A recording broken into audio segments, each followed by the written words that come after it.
بسم الله والصلاة والسلام على رسول الله وعلى آله وصحبه أجمعين. جزاكم الله khair for registering and coming for this class.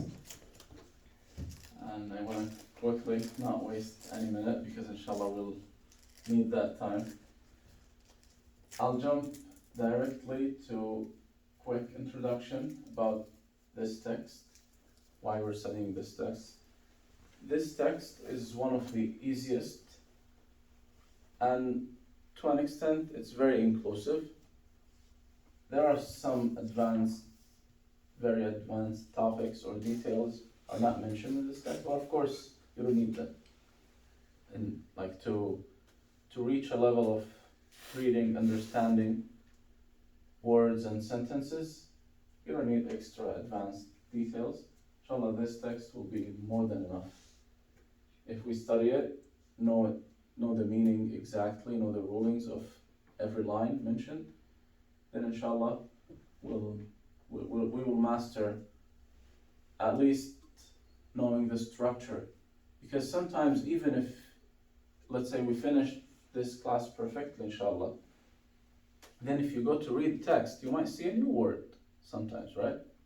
So doesn't mean that when you finish this class you will know everything in the Arabic language, because still even some of the greatest scholars, when they read things, they might find new words for them.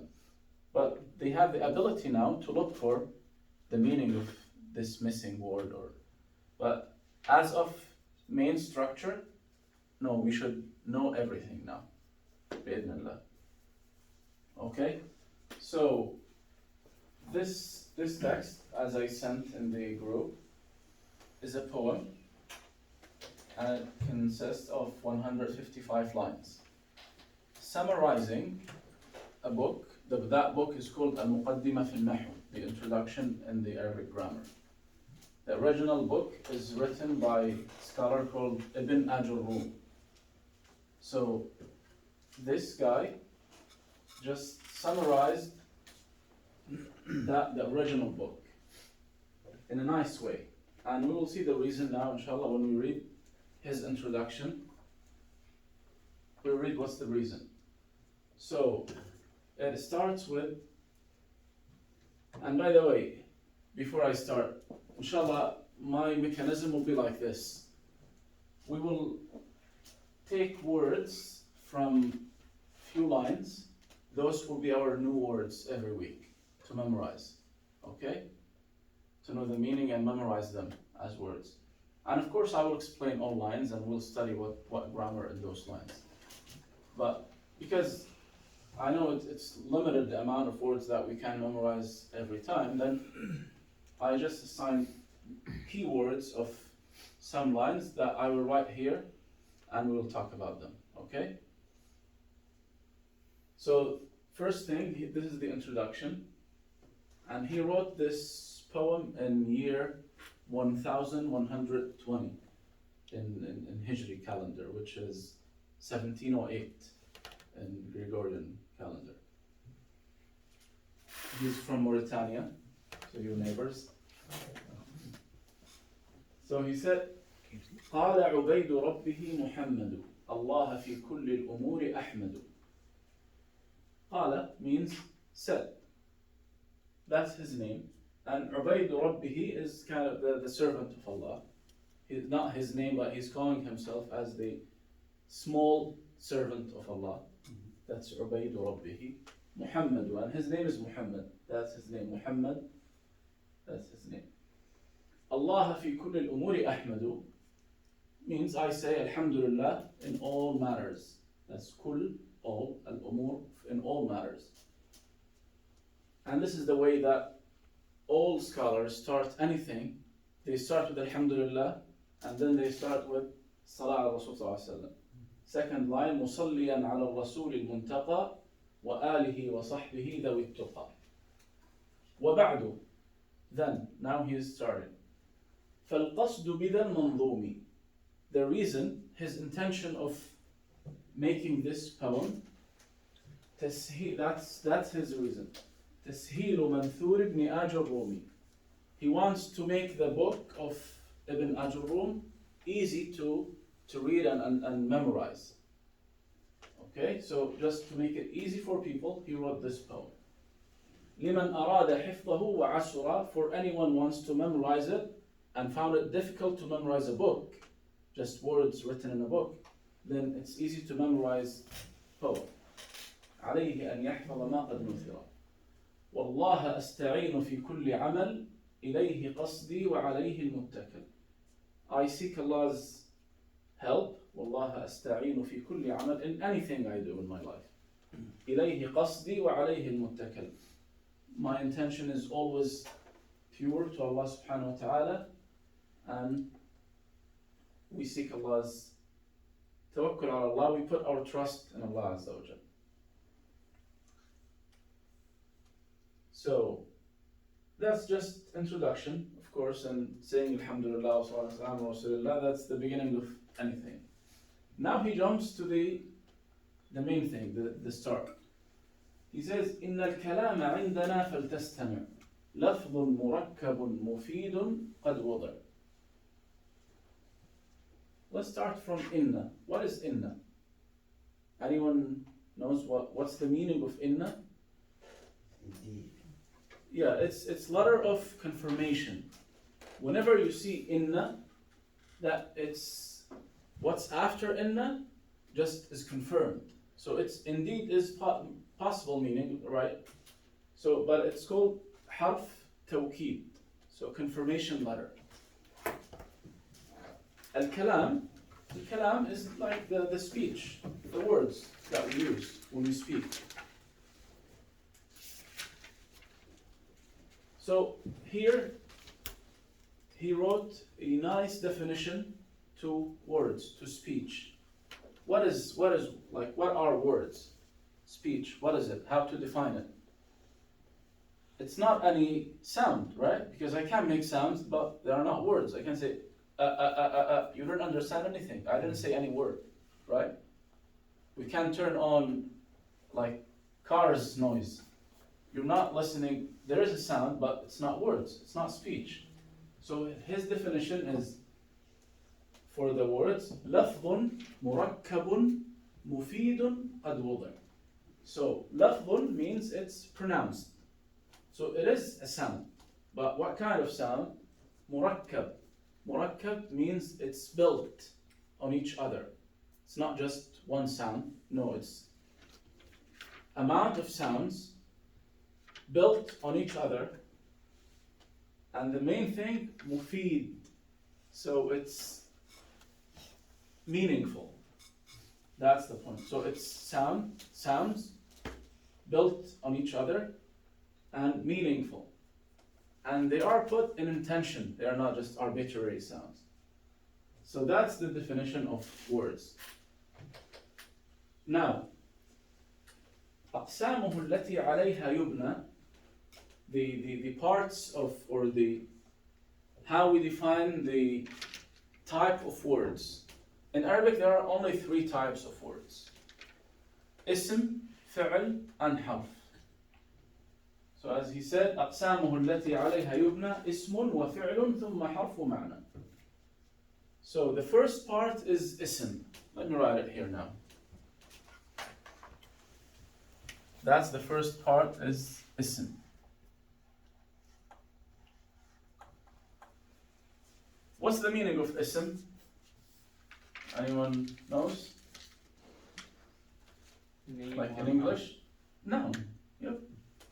Now, of course, names part of asma. Okay?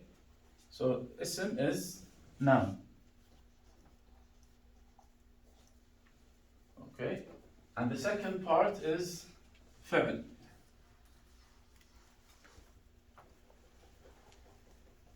Yes, Muhammad. So like an action. Yeah, what we call it in English? Verb. Come on. You know, you have idea. So fi'l is verb. If we would like to give it a definition, so fi'l is any action that is being done. by someone, by anything, any action. Okay? That's fair. And the last part is harf. So harf here, it doesn't mean letter. It's used in this, like this word could mean letter, which is the alphabets. But no, what we mean here by harf, not the alphabets. There are some words are not fi'l nor ism. Example of those huruf, like fi, which means in, ala, which means on, min. We will talk about them inshallah in details. Okay? So, those are the three main, the three parts or the three divisions of words. So what does harf mean? It's hard to define because there is nothing similar in English. So harf is relatively small words. They have meaning, but they are not nouns nor verbs. Like example here, inna. There are many actually because inna is harf, aw is harf, thumma is harf. So there are many, ala, ila, yeah. There are many, we'll talk about them in details now. Okay? So, as we said, ism is the first part and the most common one. And many scholars, there are actually debates in this issue, but many scholars say ism is the building unit of a language. Even though, don't be confused now, because I'm going to say another thing. In Arabic, any word, it's ism or fi'l, it has an origin. Okay, that origin is the most simple form of that word. Because in Arabic, one word can give you 20 other words taken from it. One origin, 3 letters origin, you can derive from that origin 20, 30 words. Okay? That's different from what I'm talking here as ism, because when Allah subhanahu wa ta'ala created Adam alayhi salam, Allah subhanahu wa ta'ala said, وَعَلَّمَ آدَمَ الْأَسْمَاءَ كُلَّهَا. He taught him all nouns. So that's from this ayah, some scholars derive that, the building unit of any language is the noun. Then you can derive the verbs from the nouns. Like originally, like from where they came. So for example, when we say qala here, it's a verb, right? Which means said. Qala. What's the name of we can derive from that? Anyone can guess? Qawl. Qawl.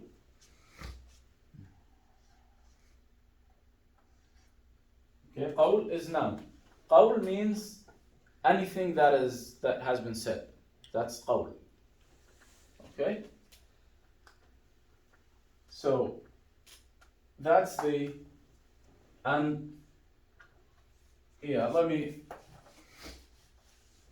before I write qawl, let me divide the names now based on the number of the name of the noun that we're talking about. Okay? So in English we have singular and plural, right? 2 parts. In Arabic we have 3 parts. I'll write those 3 parts and then we have differences if it's feminine word or masculine word. But let's first do the 3 parts here. Okay? So we have mufrad. Mufrad means singular. Let me write it in English too.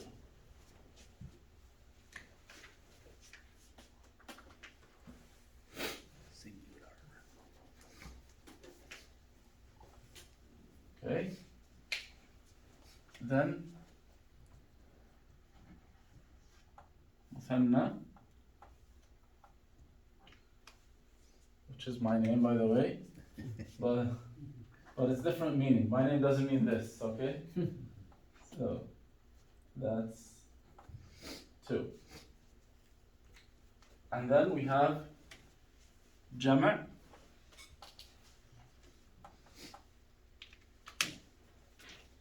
which is 3 plus. That's a different, big difference between Arabic and English. In English, just singular if it's one thing. More than that, it's plural, right? In Arabic, no, we have 1, 2, or 3 and more. So 3 plus, that is jama', that's plural.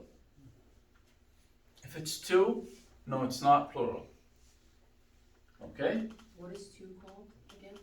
مثنى.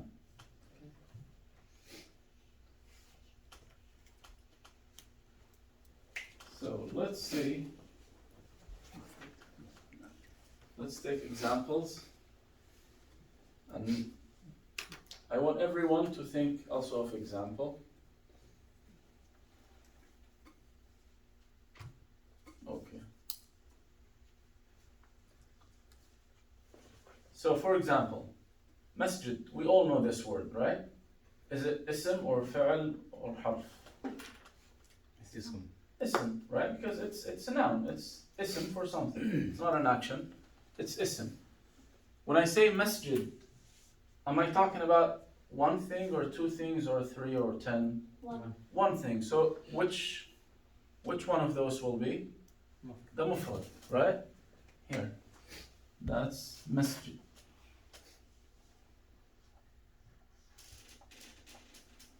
Now, how can I derive 2 masjids and 10 masajid? I just said it. But 2 masjids or 10 masjids? Okay?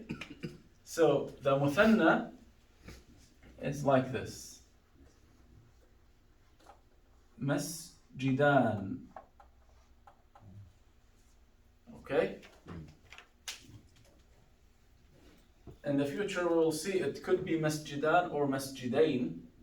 Both are valid based on the place of this word in the sentence. But let's keep it now as masjidan. That's fine, inshallah. When we come to more details, we'll talk about this. But keep it in your mind, it could be masjidan or masjidain. Okay? And then here it's masajid. Okay? So now let me give you another word, and I want you guys to give me muthanna and jama' from it.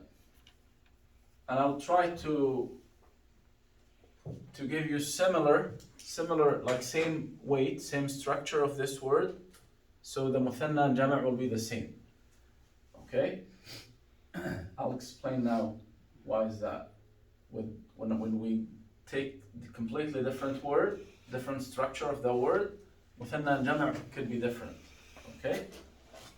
Let's say now the word mal'ab. Mal'ab, which means a playground, the place that we play in. Okay? Here, it's called mal'ab.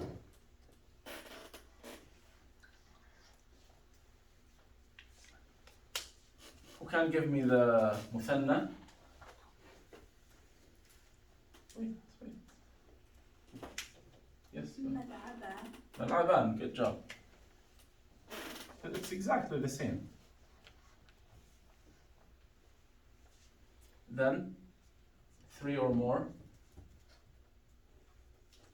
Mala'ib, good job. Because same thing, like replace this meme with this meme. Lam with sin here. Ayn with jim, ba with dal. So it will be mala'ib.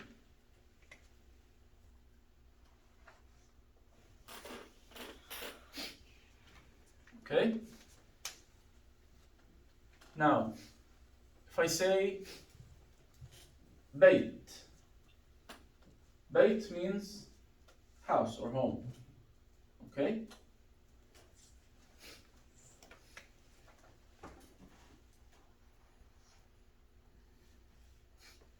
Who can try the muthanna from Bayt? It's easy, it's the same thing. Beitan. Baytan.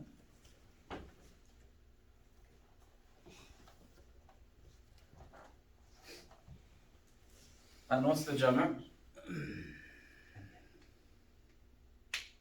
It's different. Abiyat is used because the word bayt can be used for house or lines of poem. It's called bayt too. So the plural of line of poem, it becomes abiyat. But when we talk about the houses, buyut. Yeah.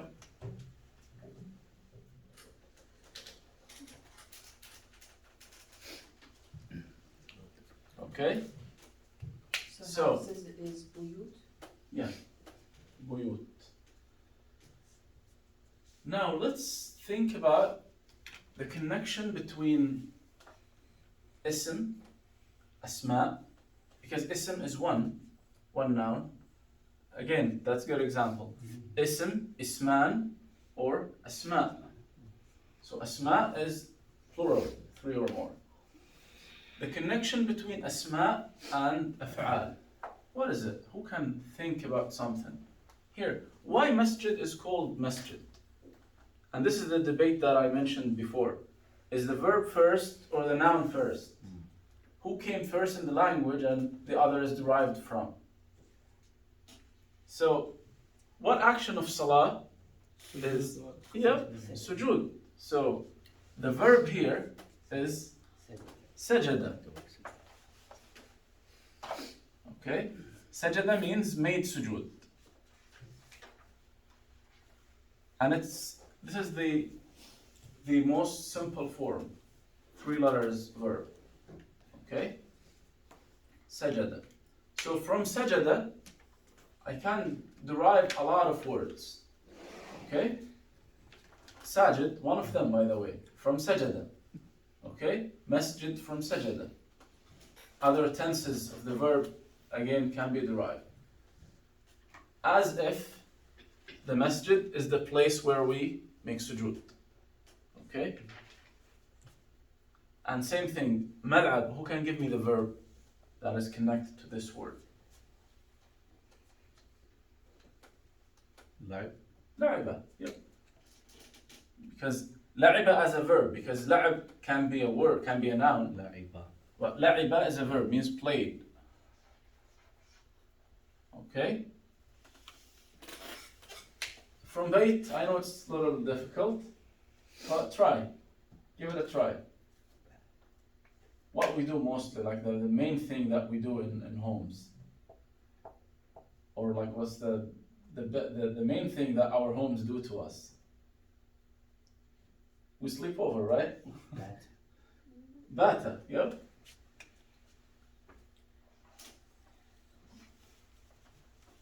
So I just want to show you something, the thing that I explained in the beginning. All of them are connected.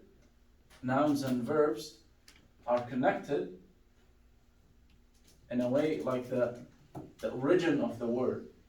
Okay? So,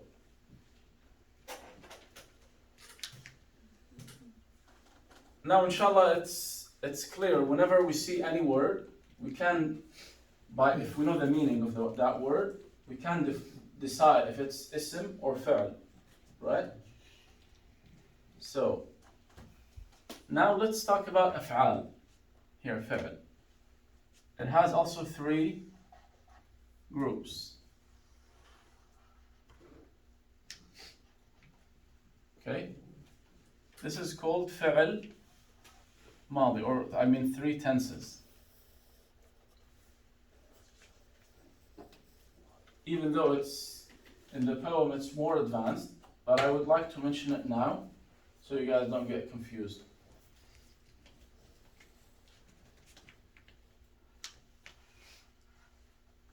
So in English we have past, present, and future, right?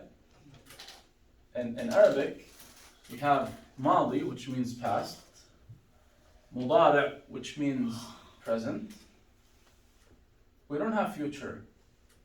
Why? Because future is same as mudari' with adding a tool to make the listener or the reader understand that you're talking about future. You just add letter or the word sawfa. The letter sin or the word sawfa. We'll see examples now. So what's the third type then, which is also, it's not defined in English. Of course it's used, but it's not defined. It's fi'l amr, which means the command form of the verb. When you command someone to do something. Okay? So let's use those three verbs that we derived from the nouns. Now sajada, go ahead. Why is it called command? Because it's gonna happen if you're telling someone. No, you're telling someone to do something. So it's gonna Like- happen later. After the command is gonna happen in the future. That's that. No, it's not future. It's not related. It's like if you're commanding someone, even if it's habit or like if Order. yeah, it's an order you give to someone, like drink, eat, pray, stand up, walk, like this. But in English it's the same, exact same, right? As the now walk. I didn't change anything to the verb, but you understand from the context that it is command. So would But in Arabic, the structure of the word is different. The structure of the verb is different. Past, present, command. Yes. Kind of. so it's present tense? Which one? The command is present tense? No, the command, I'll explain now with the example, okay? So, sajada is in the past, right? He did. He made sujood already. You're talking about someone made sujood. Now someone making sujood, you say yes sujood.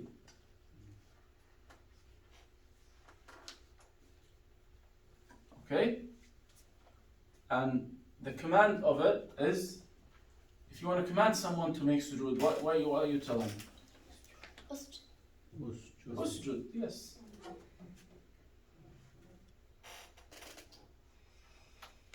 You're giving command to someone, you're saying usjud, make sujood. Same thing, la'iba is in the past. Let me put the harakat so it becomes easy.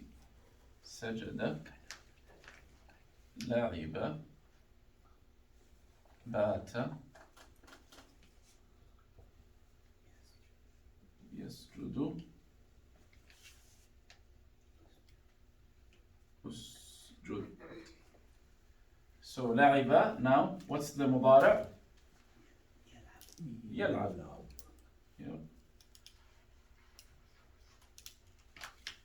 Again, when mudari' is used, which is the present, it's very, very close to English. Because in English, we use the past, the simple present in two cases, right? For habits, or I forgot what's the other case in English. When we use the simple present. Anyone knows? Okay. In Arabic, inshallah, we know. So, we use it if someone is doing something right now. So for example, if you ask me, like, what you're doing right now, or what's your son is doing, I told yal'ab, he's playing right now. That's one of the uses. Or in habits, same thing. If I say, oh, my son plays every morning, for example. That's why I say, ibni yal'ab kulla yawm, every day. Okay? So it's used for both. If something going on right now, so sometimes, this is important to understand. Sometimes we use the mudari' tense, but we don't mean that the verb is going on right now. It's just habit. Okay? So, Progressive. Raise your hand for. Is it Progressive is the one going on right now, but in Arabic it's the same. Yeah. There is no distinguish between progressive and simple. So like a habit and something like the ing form. Exactly, exactly. Similar to ing is doing or does. So, لعب يلعب and أمر, if you're commanding someone to play, same structure as this one. You can guess. العب. إلا. إلا.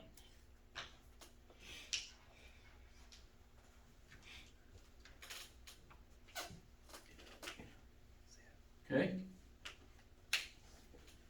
Same thing. بات يبيت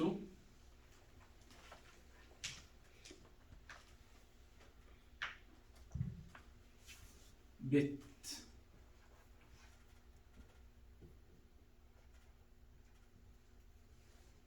Let me use more like common verbs like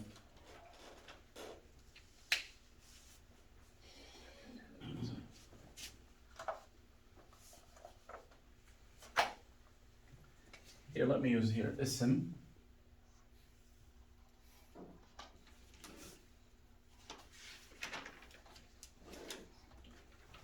اسمان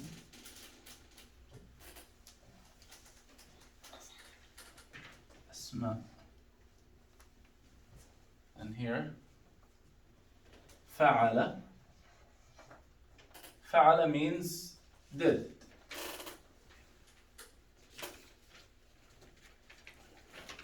يفعل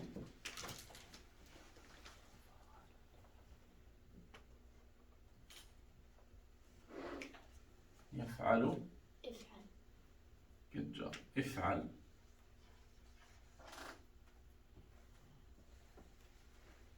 So فعل means did. يفعل means doing or does. افعل means you're commanding someone do. You're telling someone to do something. Okay? So anyone can think of any verb? Anyone can give any example? أكل, that's good job. أكل means ate. Who can try to give the مضارع عن أمر from أكل?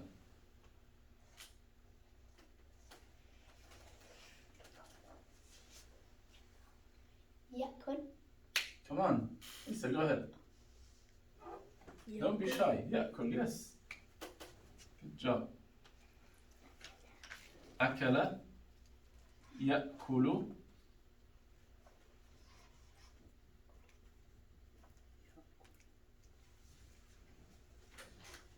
and the أمر similar to بات. كل. كل, you like you're commanding someone to eat. Okay? Now, let's go to حرف. And before حرف, let's see, because he mentioned many حروف here. Let's see them. So after he said those are the three types of words,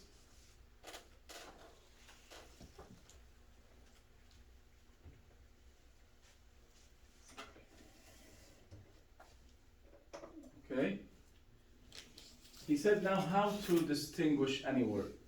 He said فالاسم بالخفض وبالتنوين أو دخول ال يعرف فقف ما قفوا. So he said now there are some signs tell you this word is a noun, this word is ism. Okay, it cannot be applied to anything else. What are they? Al-khafd, I'll explain it later because it's tanween. Do you guys, all of you know what's tanween? When we have double the haraka, double fatha or double dhamma or double kasra, like this one. We can say masjidun, right?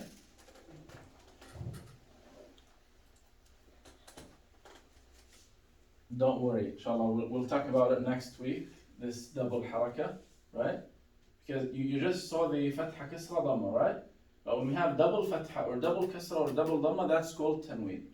We'll talk about it, don't worry. Because they are learning reading now. So, masjidun, any word that has tanween, what we say about it, it's ism, immediately. We don't even think. Whenever it has tanween, fi'l can never have tanween. Harf can never have tanween. Only ism can have tanween. Or, what else? Another sign, dukhuli al. We add al to the beginning. We say al-masjid. Al-masjid. Whenever we see this al, then this is ism, noun. Cannot be fi'l, cannot be harf. Okay? So those two clear signs, whenever we see them when we read, even if we don't know the word, we don't know the meaning, but if we see any of those two signs, that means it is ism directly. Okay?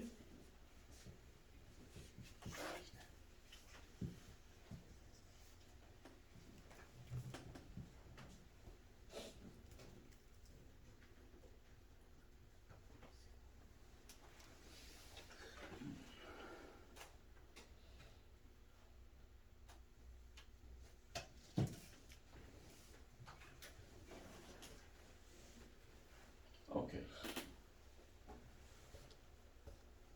Then in those two lines, he explained what's this khafd.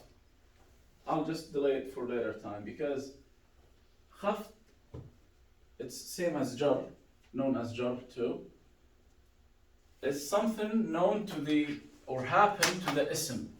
When we add certain type of harf before the ism. Okay? So here, for example, we say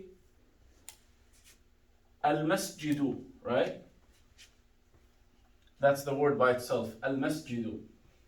If we add in, we want to say in the masjid.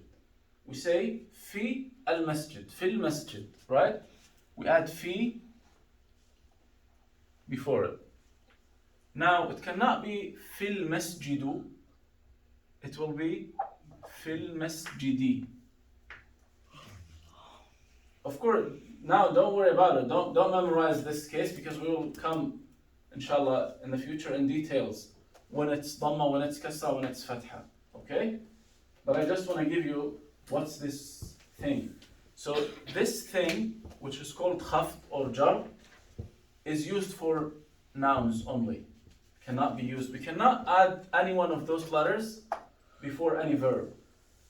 Impossible. Cannot say fi sajada. No, it doesn't work. Okay? So this group of huruf, and again it's harf, which means one harf. Two, harfan. Three or more, we say huruf. Okay? Just like bayt, baytan, buyut, harf, harfan, huruf. Okay? What are those set of huruf that we can add before the nouns? Only before the nouns.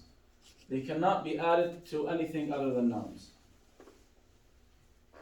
وبحروف الخفض وهي من إلى عن في رب والباء, the letter ba, we can add letter ba before a noun. وعلى والكاف, the letter kaf. Of course, we'll talk about them in details, inshallah. واللام وواو والتاء ومذ ومنذ ولعل حتى. Of course, this is very advanced. Not all of them are like use them in the daily life. The main ones, I don't know what's wrong with this TV. It keeps going to the. The main ones are min, ila, an, fi, ala. Kaf also and ba are used a lot. The rest are like not really used a lot. But inshallah we will talk about them in the future when we come to i'rab. Okay? So those are the three things, three characteristics can define a noun. They tell you even if you don't know the meaning of the word. If you see any letter added to it, like anyone from those letters added before the word, then you know it's noun. If you see al, so it's noun. If you see tanween, it is noun. Okay? Now he's talking about what makes the verb fi'l unique. What signs, if you see, you know this word is fi'l. والفعل بالسين وسوف وبقد. Those three things can be added to the verb. They cannot be added to anything other than verbs. What are they? Seen. Just what I said now. Why there is no future tense here? Because what can I do if I want to say that my son will play? Play, يلعب of course. So I say سيلعب. I add here سيلعب. That means will play. Okay? So the future tense is exactly مضارع tense with adding seen or adding the word سوف. Like this one. Exactly same meaning. Seen and سوف they all mean will. Okay? سوف يلعب سيلعب. سوف يبيت سيبيت. Is it too early to ask this question? But No. are there going to be sometimes you can only put seen and sometimes you can only put sofa, or you can interchange anytime? You can interchange anytime because they exactly mean the same. Okay? So you have to add just seen or anything else also, like other words, to make it future tense. You can either. You can do this or this. This. Any one of them. But now, let's see, you're reading something and you saw saufa and then a weird word that you have never heard about. You don't know the meaning of it. What you will say? What's this word? Is it noun, verb? It's verb. Directly. Whenever you see saufa, after saufa is verb. Whenever you see this scene, after it is, it's okay.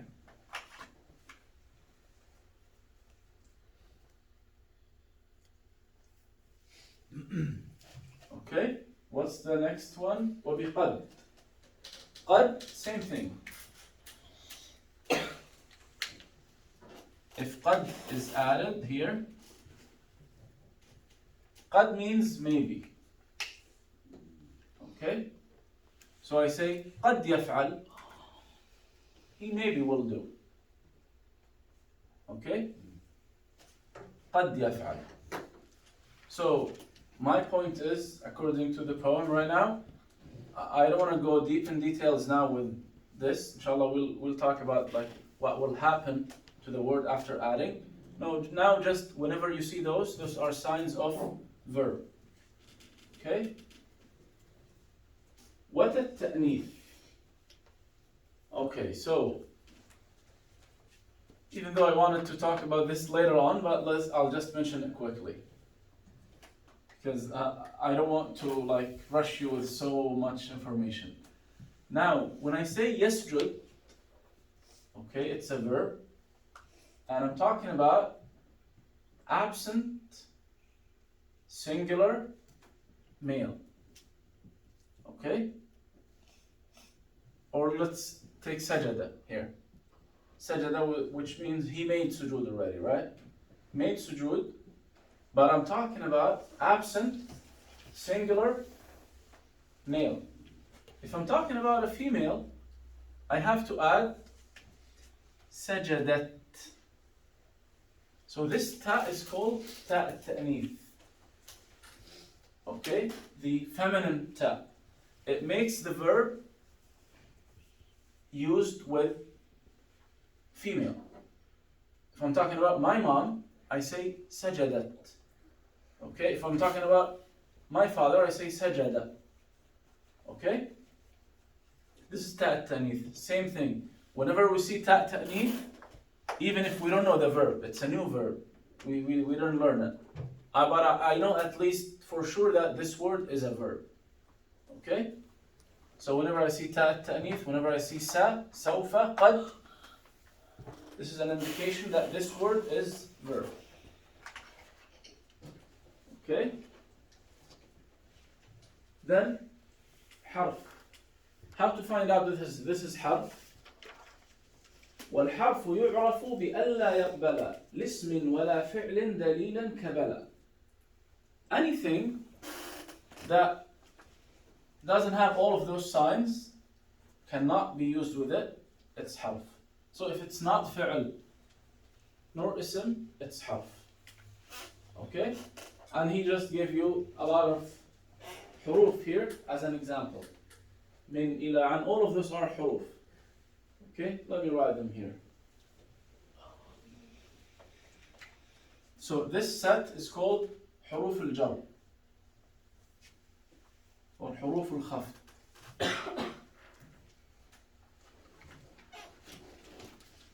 Okay, I'll just write the famous ones. Min, ila, في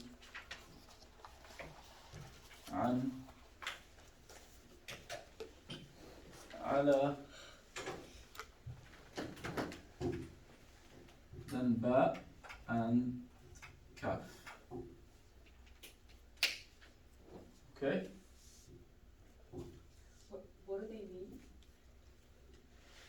Okay, let me. Min means from. They have other meanings, but I'll give you just the main meaning now. You don't have to be confused with other meanings. So the most famous meaning for min is from. Ila means to. Let me write it. From, to. So I say, I came from home to masjid. أتيت من البيت إلى المسجد. من البيت إلى المسجد. Okay? And see, when I use those letters, I use nouns after them, right? من البيت, بيت is a noun, house. إلى المسجد, another noun. I have to, right? في means in.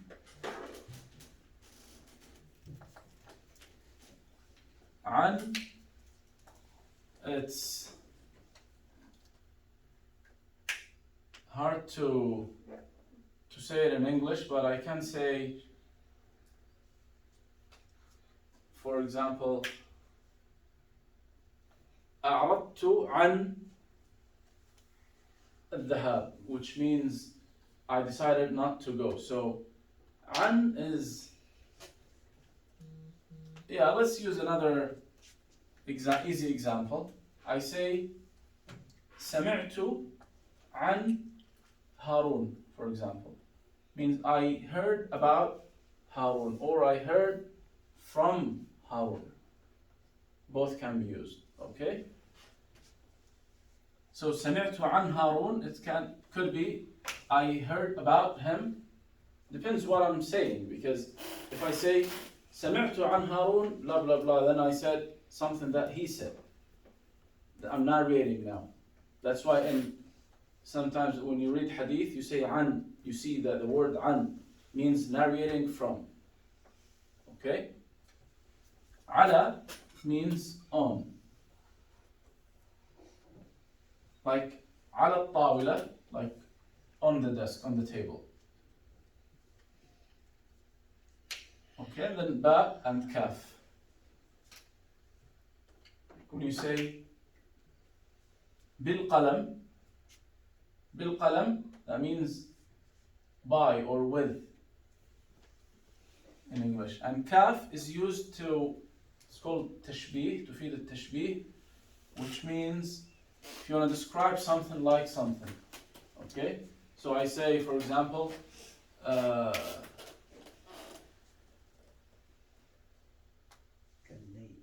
yeah, I want to give like sentence but easy one.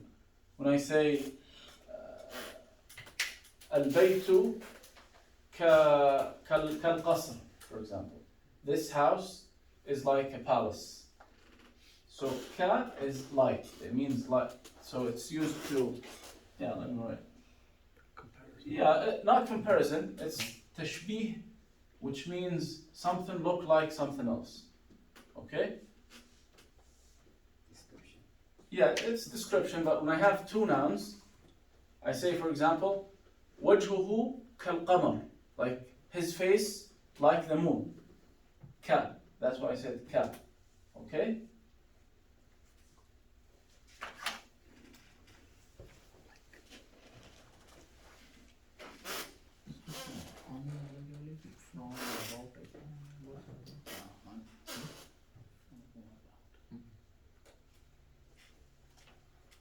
So now he's talking about i'rab.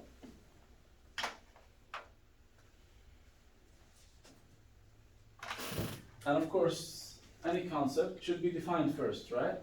So he said, what is i'rab? الإعراب تغيير أواخر الكلم. Changing the حركة of the last letter. This is إعراب. Okay?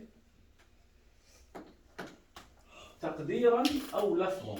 So it could be changed actually, or sometimes you don't change it, but because it cannot be written. We'll see with examples. That's called تقدير. Why this change? وذلك التغيير الاضطرابي عوامل تدخل للإعراب. Based on what we change the حركة of the last letter of the noun or the fi'l. Why? Because the place of this word in the sentence, or the role that it plays in the sentence. Okay? For example, it's different when I say you gave me or I gave you, right? So in Arabic, that's the difference in structure between the one who does the verb and the one that the verb has been done on him, right? If someone hit someone, how will I know who hit who? By i'rab. Okay? Whenever you see any verb you put أخذ, for example, which means took. Okay? When I say أخذ محمد القلم, without i'rab, okay, it could be who took who. Of course, in this example, it's obvious because it's Muhammad and Qalam. Qalam cannot take Muhammad. But in some examples, a lot of examples in the Quran, if you change the i'rab, the meaning is messed up. Okay? If you change the harakah of the last letter, the meaning will be completely different. I'll give you just easy example. Allah subhanahu wa ta'ala says, وَكَلَّمَ اللَّهُ. So that's وَكَلَّمَ اللَّهُ. When we talk about i'rab, we worry about the harakah of last letter only. Because the rest is standard, it doesn't change. وَكَلَّمَ اللَّهُ مُوسَى تَكْلِيمًا. Okay? So, here, كَلَّمَ means talk, right? Who talked to who in this sentence? Who's the subject, who's the object? Allah is the Talker. is the one who's talking, which in English we call this as subject, right? In Arabic we call fa'il. فاعل means the one who did the verb. That's the verb, the فعل. So من يفعل الفعل, the one who does the verb is called فاعل. And the one that the verb is being done on him, we call this مفعول به. Okay? So when I say I gave him, who did the verb? Me, I, right? I said, I. And who was affected by the verb? Him. Same thing here. أنا أعطيته. أنا, which means I. أعطى, the verb gave. And then the ha referring to him. Okay? But here, why I mentioned this point? Because now if we change this dhamma, only this dhamma, if we change it to fatha, which many people tried, by the way, to change the Quran, but they were not successful. Just to make this fatha. Why? Now, the meaning will be what? Opposite. Musa talked to Allah. We flipped those. It's valid linguistically, of course, we cannot change the Quran, right? But linguistically, it's valid sentence. If Allah subhanahu wa ta'ala revealed it like this, then it's correct linguistically. Okay, but the meaning is opposite. That's why this is the point of i'rab. Okay, it tells you the last letter of each word, what's the haraka of it, then you know what role this word plays in the sentence from this haraka. Okay? As he said, وَذَلِكَ التَّغْيِيرُ لِاضْطِرَابِ عَوَامِلٍ تَدْخُلُ لِلْإِعْرَابِ. Based on changes. For example, as we said here, because Allah is the fa'il, then it must be dhamma. And you remember when I said here, either the haraka is written, which is lafdan, أو تقديرا. Why تقديرا? Because some words end with alif, like this one. You cannot put any haraka on the alif, right? Like how? You say Musa. You cannot put fatha, kasra, dhamma, no, it's not applied. So that's taqdeer. So we say, oh, this is supposed to have fatha, but it's not written or it's not pronounced because of this alif. That's taqdeer. Okay?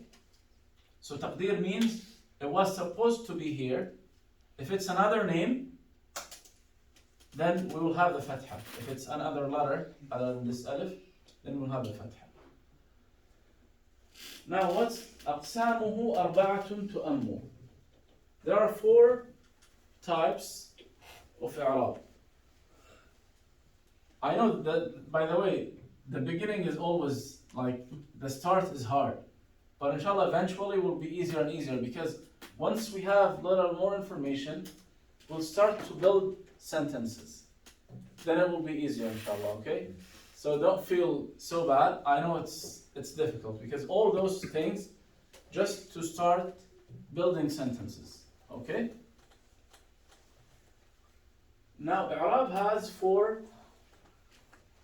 types or 4 divisions.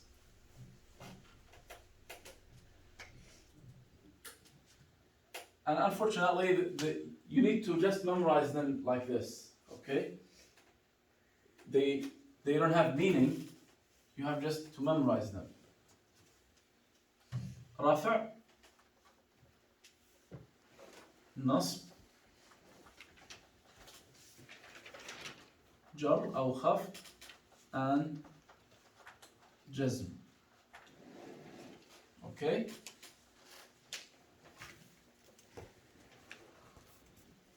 So he says here, فالأولان دون ريب وقع في الاسم والفعل المضارع معا. Those 2 things, 2 cases, let's call them, رفع and نصب. All أفعال and أسماء can be, and by the way, all this i'rab حروف are not included because حروف مبنية. It's not معربة. حروف doesn't change. When we say في, من, it doesn't change. Okay? على, it doesn't change. All حروف doesn't change. We're talking about verbs and nouns. Even verbs, mainly فعل مضارع.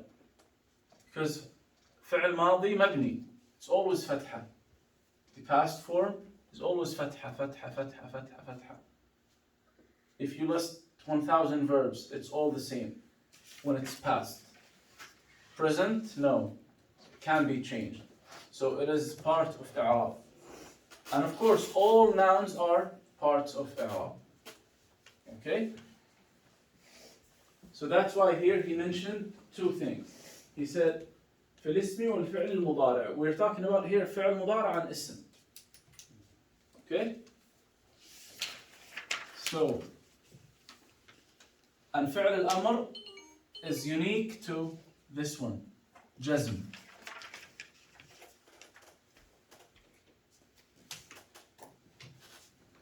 Now what I want you to just memorize those 4 words. When and how, inshallah, will come in the future, okay? Just memorize those 4 words.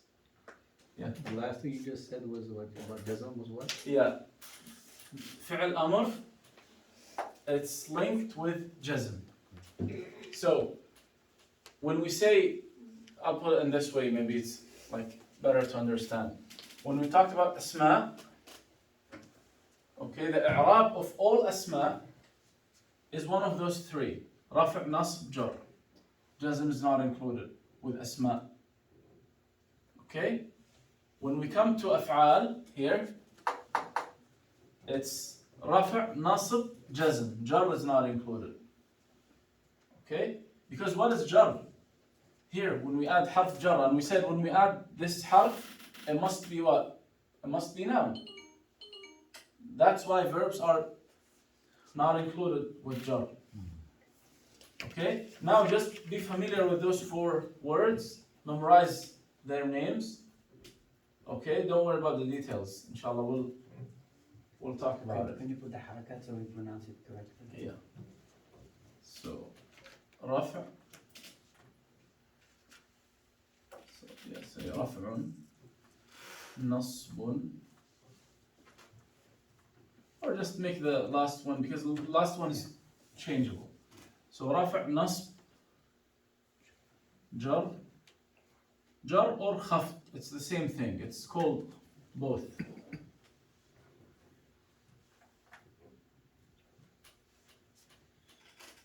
Difference, like there are 2 major schools of Arabic language. When they started having this grammar thing, one in Kufa, one in Basra. So people of Kufa, they call it khafd. People of Basra, they call it jar. It's the same thing. Either or. We'll just stick with one of them, jar. Even the text is written with khafd, but it's okay. Jar is easier. Okay? And jazm.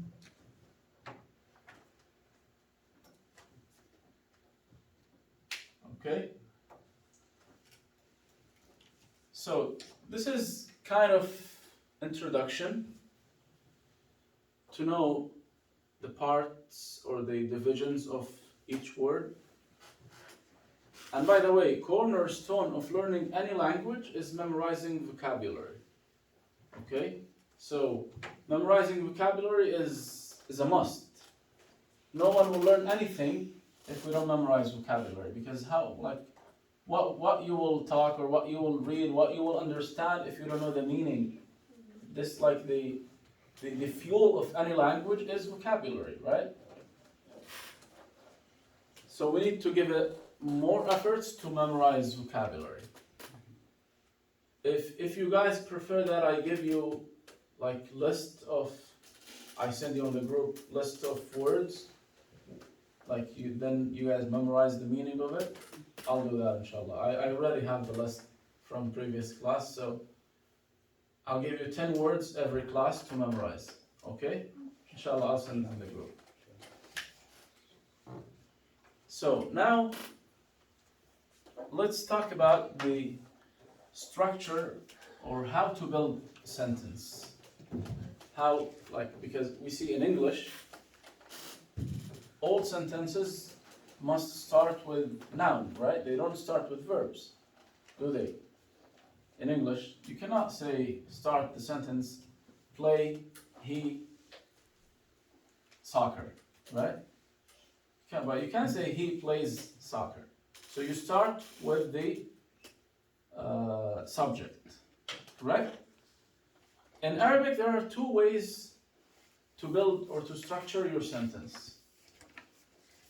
Okay, let me clear some space, then we can write.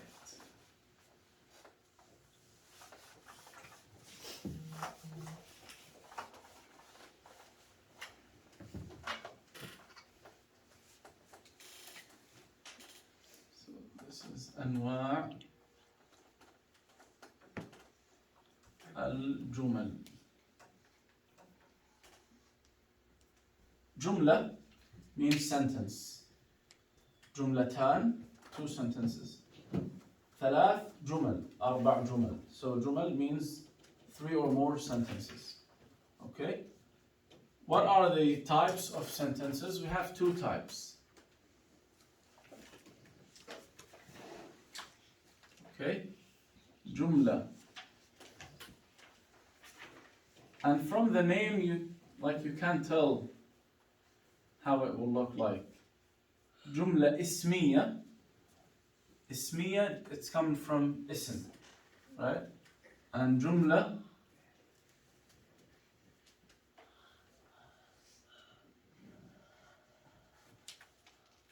فعلية. And فعلية from the name, it's coming from فعل, correct?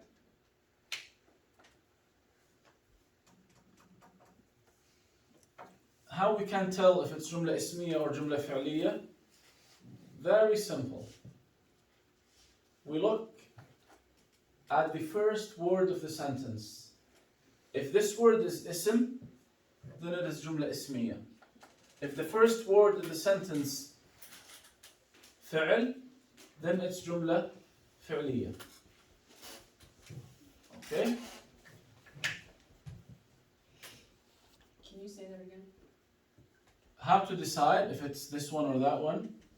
All depends on the first word of the sentence. If the first word is اسم, which means noun, then it is جملة اسمية. Okay? If the first word, I'll give you now many examples, so you guys tell me if it's جملة اسمية or جملة فعلية. If I say المسجد كبير, كبير means big. So the masjid is big. المسجد كبير.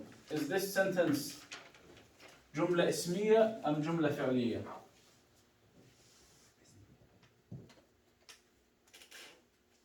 Anyone else? Ismiya.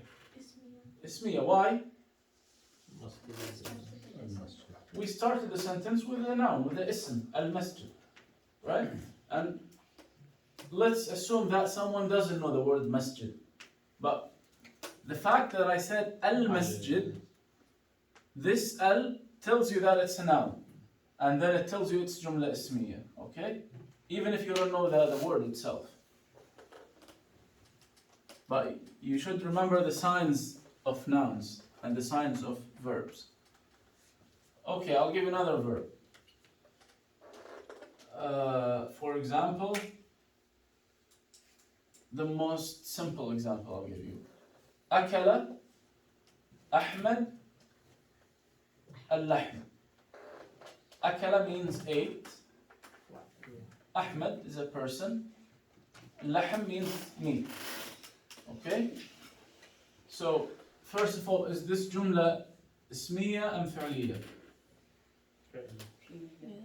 فعلية. Why فعلية? Because I started the sentence with فعل. أكل. Okay? With a verb.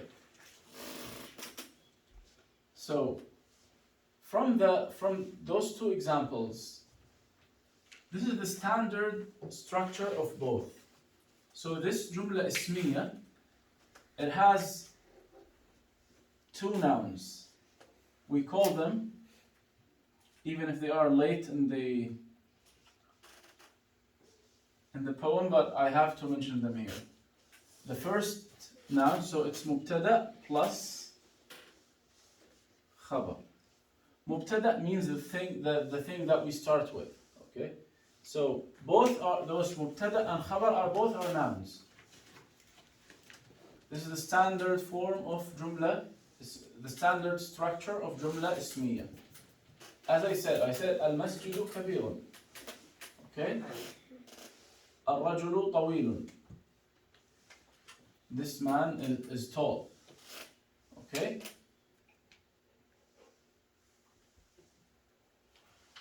And the standard structure of jumla fi'liya goes like this.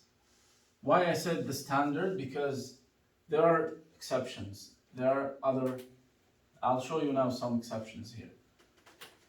So the standard structure is like this.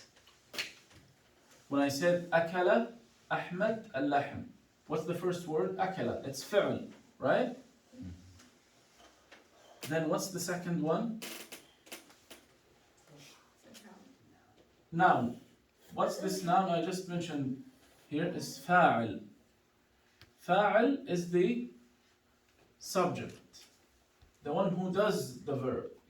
الذي يفعل الفعل نسميه فاعل. Okay? Then, last thing, مفعول به.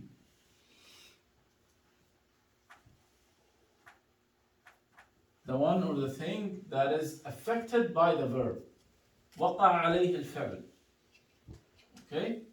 The action has been done on this, whether it's a man or thing or whatever, this word. Okay? Who can try to, like, by using those, because now this is noun and this is noun. This is verb, noun, noun. Who can give me example? Bill, using those words or any other words? Any example?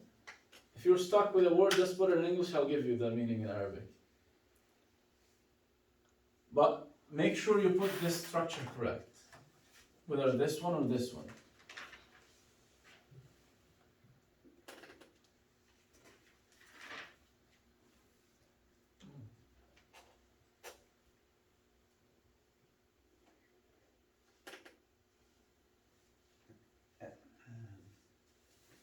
Go ahead. قرأ أحمد القرآن. Good job. Nice example. قرأ أحمد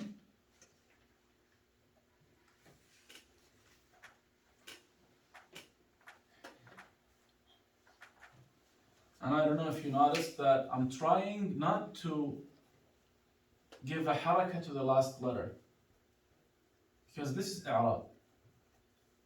Okay? I said قرأ أحمد. It's not correct to say قرأ أحمد. The correct thing I say قرأ أحمد. But I'm not saying it now because we'll come inshallah later to it. What decides if it's dhamma or fatha or kasra. Okay? Same thing in Quran. The correct pronunciation is you say قرأ أحمد القرآن. Okay? Why? Inshallah we'll talk about it. Those four types, rafa', nasb, jar, jazm, they can be applied here in the sentence. Okay, so this is قرأ is what? فعل. Let me tell you the meaning. قرأ means read. Okay? قرأ means read. So Ahmed read the Quran. Quran is object, Ahmed is subject, قرأ is the verb. And obviously the structure tells you that this is jumla fi'liya. It starts with fi'l. Okay, who can give me example of jumla ismiya?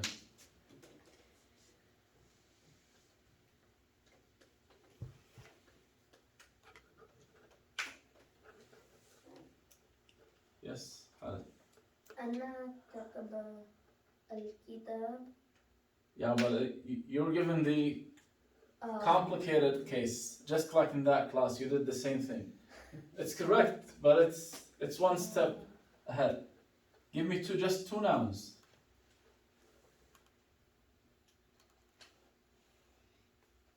Just two nouns. Look, take any one of this, Masjid Mal'ab Bayt, and use the word beautiful after that. Beautiful means, you know what beautiful? Yeah, go ahead. المسجد. Even without al if you want, or use al, it's up to you. المسجد الجميل. Al-Masjidu. So, Al-Masjidu Jamil. Those are two nouns. One of them mubtada, one of them. What's the meaning? Mubtada. The meaning of the word mubtada is meaning the starting word. Okay? So, I'm starting with Al-Masjid, and khabar is completing the meaning. Okay? If I say Al-Masjid, I didn't give any meaning. I just said Al-Masjid. Like, what's wrong with Masjid? Right? What is it? So al-masjid, but when I said jamilun, I completed the meaning now. I completed the sentence because I said the masjid is beautiful.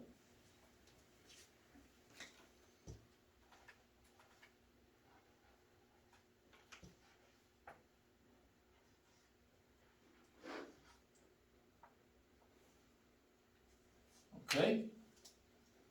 Al-masjidu jamilun. So now, obviously, this is Jumla Ismiya. Why? Because it starts with Ism. Okay? So can we start with the name of the person, like the sentence, person's name, like any? You mean we use a verb, but we start with the noun? Yeah. Of course we do. Just like the first example he gave, it's another case of Jumla Fi'liya. Now we said those are two nouns, right? This one can be replaced, only this part. Now we start the sentence with mubtada, which is noun, correct? But instead of using another noun, we use a whole Jumla Fi'liya, a whole one, we put it here, in this place. Okay? Who can give me example? Sajid, go ahead. Think about it. By the way, you can take any Jumla Fi'liya and switch it to Ismiya and vice versa.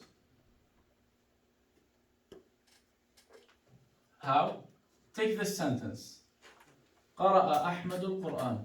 How to change it to Jumla Ismiya? Go ahead. You make it Ahmad قرأ القرآن. You just change the structure. You put Ahmad in the beginning, so it became Jumla Ismiya. And قرأ القرآن is a Jumla Fi'liya in a place of Khabar. Okay? We replaced the noun, the Khabar, with a whole Jumla Fi'liya. Okay? So when we say Ahmad,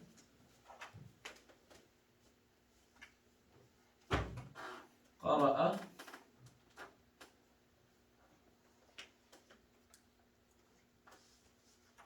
Quran, this is still, now it's still, even if it has a verb, but it starts with noun. So it's Jumla Ismiya. So when we come to I'rab, which means we look at the sentence and we identify the role of every word. We say, oh, this word is mubtada. Then we will talk about it later. What's the i'rab of mubtada? Is it raf, nasb, jar, jazm? Which one of the four? Every role in the sentence has one of those four I told you to memorize the names, okay? So we say, this is mubtada, and now, we say, this is fi'l now. It's fi'l madi, past. Then, the fa'il is hidden here, which means he, Ahmed, right? And Quran is maf'ul bihi. Quran is object, right? Because Quran did not read, someone read the Quran, right? And then I say, but here, because I have mubtada here, this whole sentence, which is فعل and hidden فاعل and مفعول به, this whole sentence in a place of خبر. Okay? And same thing, if I have this sentence already and I want to change it to جملة فعلية, I just start with the verb. I say قرأ أحمد القرآن. Same thing, أكل محمد التفاحة. Muhammad ate the apple. Okay? أكل محمد التفاحة or محمد أكل التفاحة. Both are valid. Both are correct. Okay? But why use this one or this one? It depends on like what do you want to emphasize in the sentence, in your words? What do you want to focus on more? The one who did the verb or the verb itself? The فعل or the فاعل? Based on like what's the purpose of your sentence?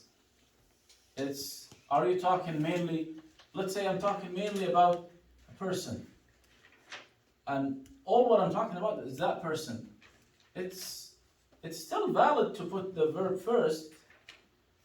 The meaning will be the same, but it's better because I'm focusing on talking about this person that I keep his name first than the verb.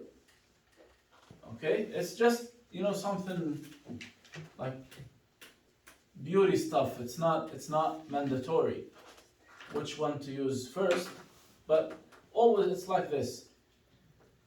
Because you see it a lot in the Quran. Many times it's used different order. Sometimes مفعول به is before the fa'il. Okay? For like the same reason. Or use this one, it's the same reason. Like you're focusing on what exactly? What beside the basic meaning you wanna pass to the listener? Okay? Because the basic meaning is fine. Everyone will know the basic meaning. But what do you want to add to the sentence beside that basic meaning? Which structure you use? Okay? Now, when I told you at the beginning that asma is 3, they should actually be organized in a table because it's 3 by 2. What do I mean 3 by 2? They can be divided into the number, مفرد, مثنى, جمع, but they can be divided into feminine and masculine too. So, now, and why this is important? Because anything I use, like the verbs, as I said here, will be changed if I'm talking about or talking to, okay, male or female. It's different. So now, when I said al-masjidu kabir, because masjid in the Arabic language is masculine. You say هذا masjid. It's masjid. So you say al-masjidu kabirun. But if I say al-hadiqa, which means the garden, it's a feminine word. I cannot say al-hadiqatu kabirun. Right? I said al-masjidu, let me write it. So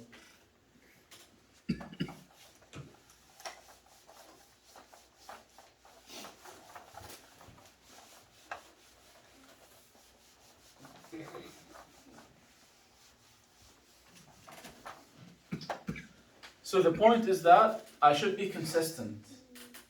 Okay, when I use feminine word, it should be matched with the right other words. Whether it's another noun or a verb, or I should be consistent in my sentence. So I said al-masjidu kabirun, which means masjid is big. Okay? I cannot say now al-hadiqa. I want to say the garden is big. I cannot say al-hadiqa kabirun. No, I have to say كبيرة.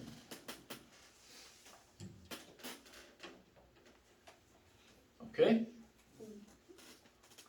This, like, should be clear because many people, especially when they start learning, they mess up this consistency. They use a verb for masculine with a fa'al or subject feminine. Like you say, أكل أختي.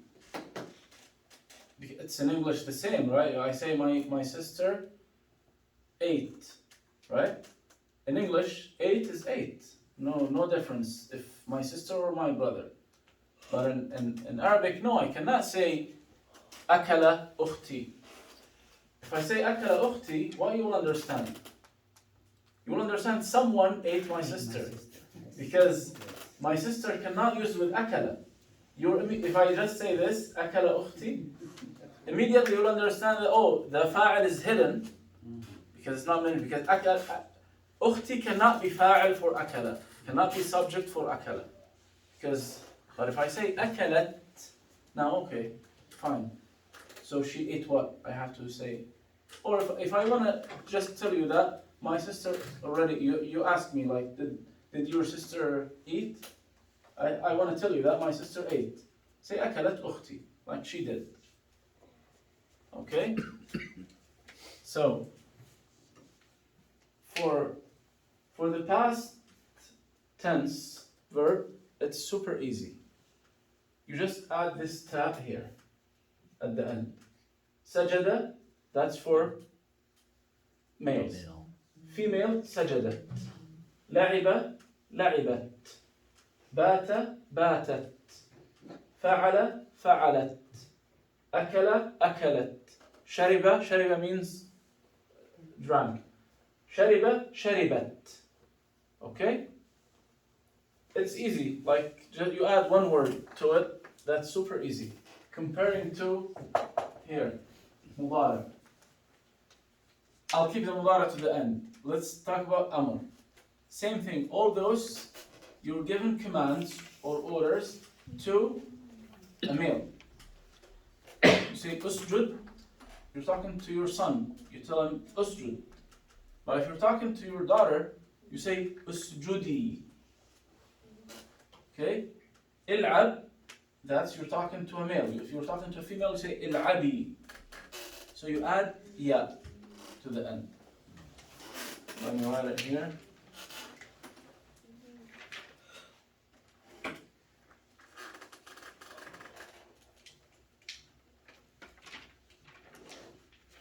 Okay? You add ya to it. Kul, kuli. Just any verb, any verb. Ishrab, ishrabi. Okay?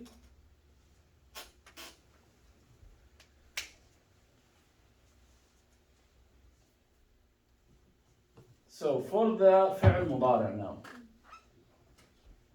Why I said it's confusing? Because it depends. I'm talking about absent person or talking to a person in front of me or talking about myself.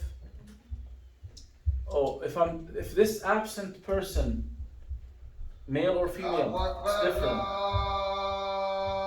Let's continue after Allah.